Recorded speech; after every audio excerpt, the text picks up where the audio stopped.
Hola amigos, nuevamente con ustedes aquí estoy, Juan Pablo Galán, su amigo de los TICs. No olviden, como siempre les digo, que soy persona en condición de discapacidad, tengo síndrome de Tourette asociado a trastorno obsesivo compulsivo y un daño cerebral producido por una hipoxia neonatal. La vez pasada estábamos hablando de la historia del conflicto armado.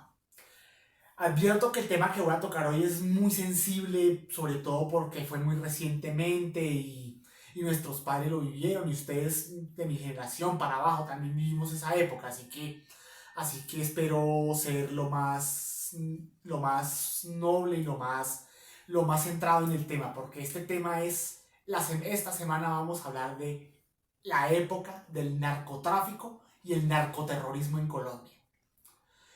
Claramente, la droga es un flagelo según la sociedad occidental, en especial Estados Unidos, como tiene gracias a la DEA, que es el Departamento de Fuerzas Antidrogas, y todos los adictos que hay por culpa de las drogas, marihuana, cocaína, heroína, y actualmente estamos en problemas con el fentanilo en todo el mundo. Pero de todas formas, el narcotráfico, las drogas se vuelven se vuelven una necesidad de algunos que prueban y cuando prueban caen. Bueno, entonces empezando con la historia, vamos a hablar de los dos máximos carteles de la droga que operaron en Colombia en las décadas de los 80 y los 90. El cartel de Medellín y el cartel de Cali. ¿Qué es lo que pasa? Antes del cartel de Medellín hay un personaje que se llama Pablo Escobar. Pablo Escobar, ¿quién fue? Pablo Escobar fue un narcotraficante, terrorista y político, por cierto. Pablo Escobar empezó su vida, pues, como jalador de carros. ¿Qué es jalador de carros? Para aquellos que no me ven desde Colombia, voy a explicar. Jalador de carros se le dice a la persona que roba un carro en la calle para poder después desarmarlo y vender las piezas como repuestos de forma ilegal. Pablo Escobar había nacido el 1 de diciembre de 1949 en la ciudad de Medellín. Hijo de campesinos que habían migrado a la ciudad por mejores condiciones de vida.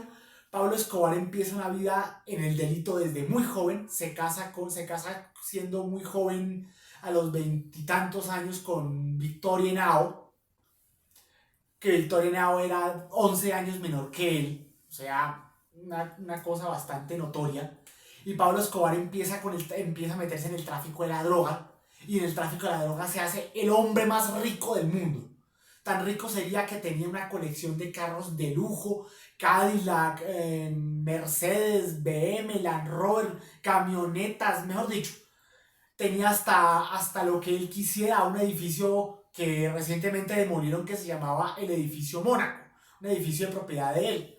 Y aparte de todo, Pablo Escobar llega al punto en que compra un terreno y hace su finca, la Hacienda Nápoles.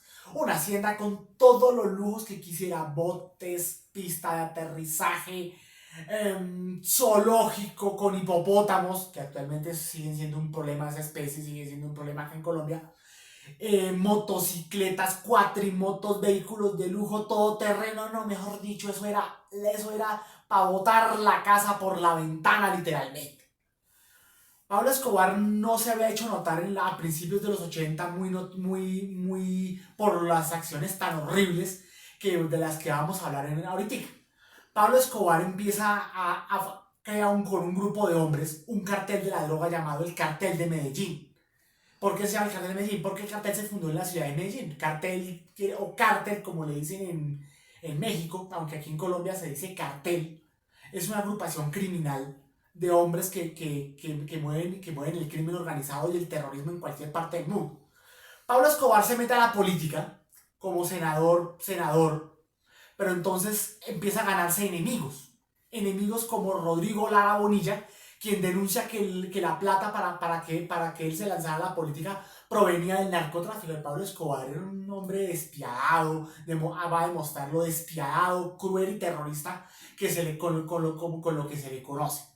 En 1984, Rodrigo Lara Bonilla va por la 127 con su escolta. Llegan dos sicarios, le disparan y lo matan a la altura del barrio Niza, o sea, en la 127 yendo hacia la Boyacá. Es el primer asesinato ordenado por Pablo Escobar. El primer asesinato ordenado por Pablo Escobar. Pablo Escobar sigue siendo el hombre más rico del mundo, pero empieza la época del narcoterrorismo, la época que, con todo el respeto para todos los colombianos, fue la época que nos dañó la imagen ante el mundo entero. Porque si uno va a Italia o va a cualquier parte del mundo y le dicen soy colombiano y dicen, ah, Pablo Escobar. No, eso no debería ser así. Luego Pablo Escobar empieza una guerra sin cuartel contra el Estado. Empiezan a matar policías, empiezan a asesinar personas que se le oponían.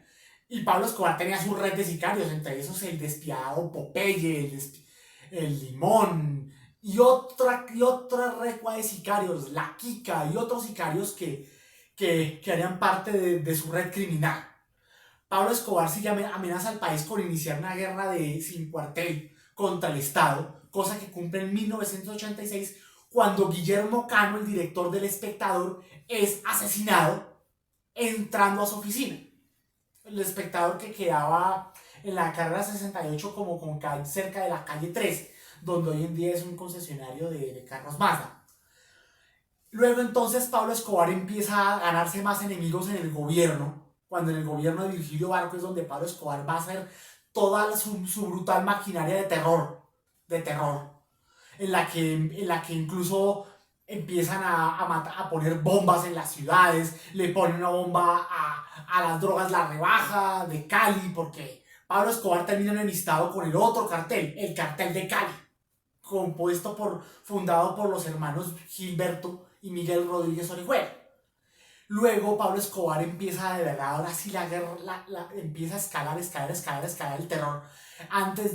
Luego pone una bomba en el Espectador, donde el periódico que lo criticaba mucho, periódico que lo criticaba y lo atacaba mucho para amedrentar y tratar de asustar. Pero la cosa con Pablo Escobar se va a poner cada vez peor, porque Pablo Escobar va a poner una bomba en un avión de Avianca que iba de Bogotá a Cali y el avión explota sobre Soacha, matando a todos los pasajeros y a 3 personas que estaban en tierra. Se cree que el atentado iba contra César Gaviria, que en esa época, en 1989, era candidato presidencial. Y a la semana siguiente de la bomba en el avión, viene el peor atentado terrorista en la historia de Colombia.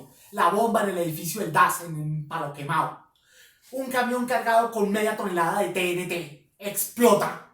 La bomba se siente en toda Bogotá, pero en toda Bogotá, desde Usme hasta Usaquén.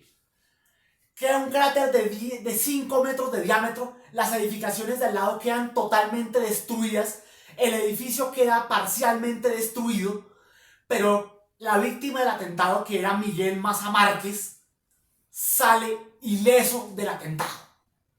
Entonces, pero antes pasa algo peor. Pablo Escobar, en colaboración con Alberto Santofimio, un político reconocido de Colombia, ordena el asesinato de Luis Carlos Galán, que era el candidato presidencial para las elecciones de 1990. ¿Cómo es el asesinato de Galán?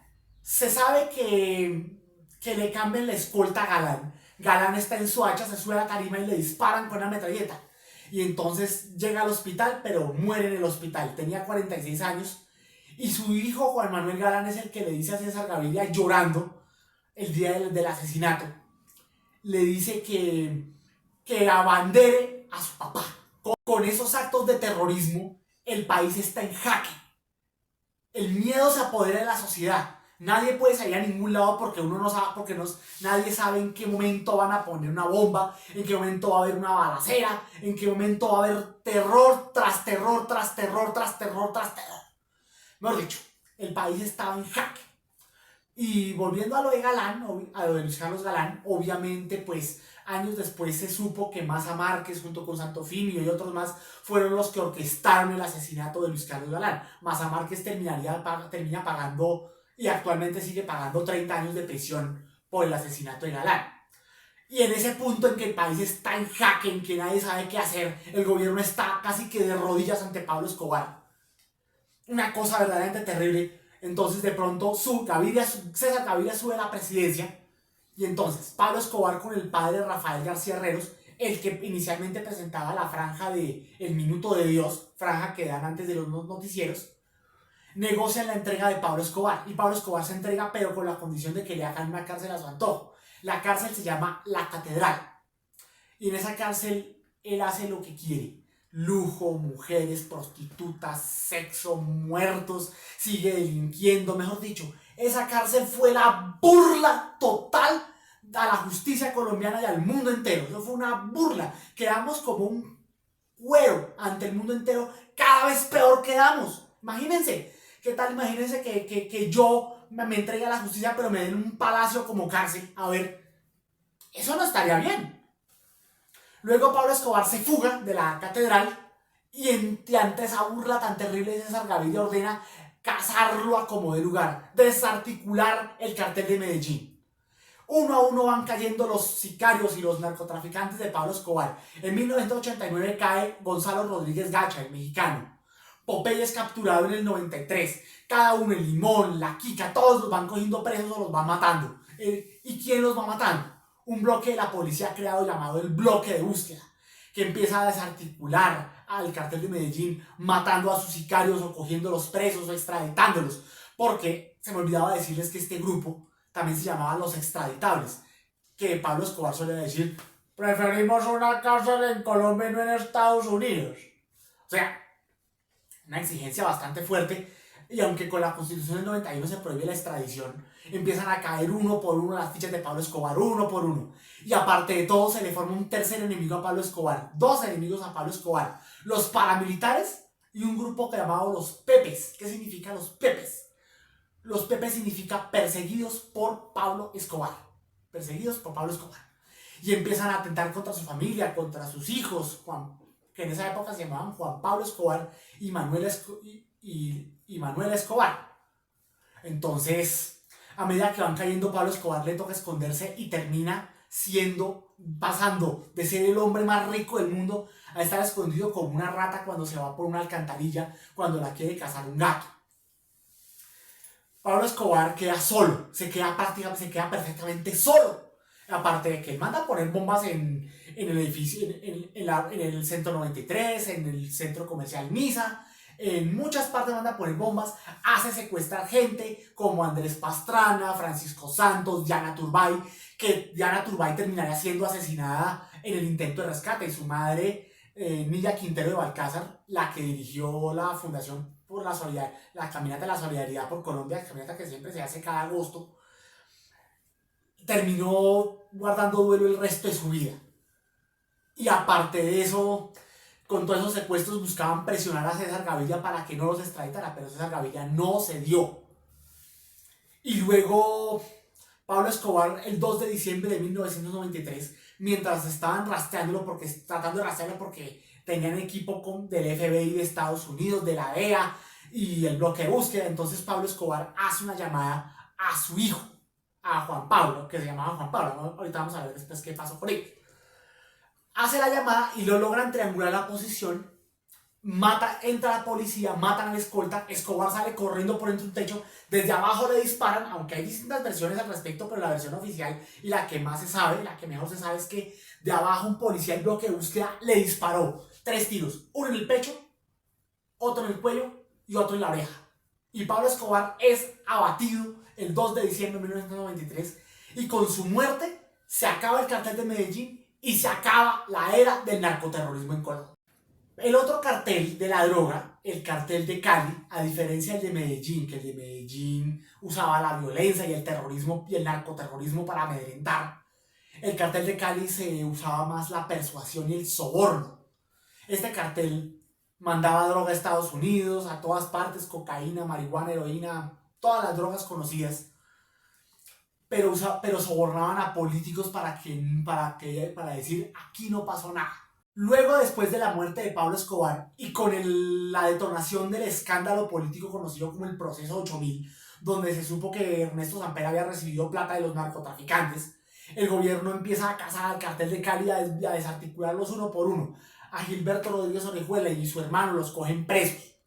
Elmer Pacho Herrera es otro narco que lo cogen preso. Justo Pastor Perafán y otros narcos de la época del cartel de Cali son cogidos presos. Elmer Pacho Herrera es asesinado en la cárcel en 1996.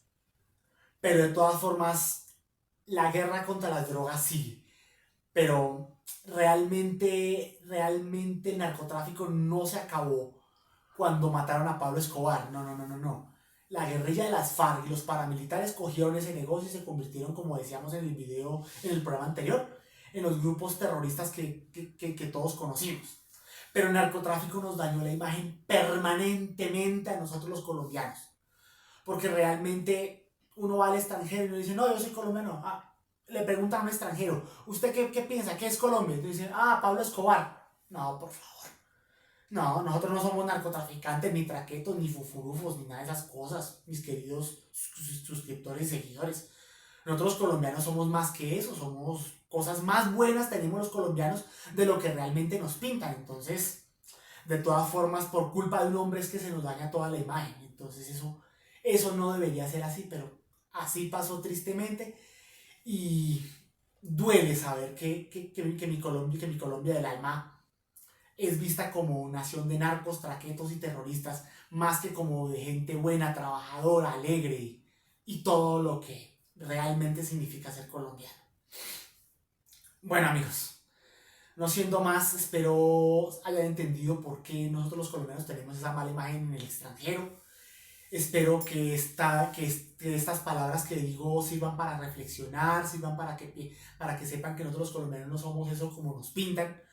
La próxima semana hablaremos de la historia de la Constitución colombiana. No olviden suscribirse a mi canal, hacer clic en la campanita para las notificaciones. Cualquier like que pongan o comentario será bienvenido. Un abrazo fraterno y hasta la próxima.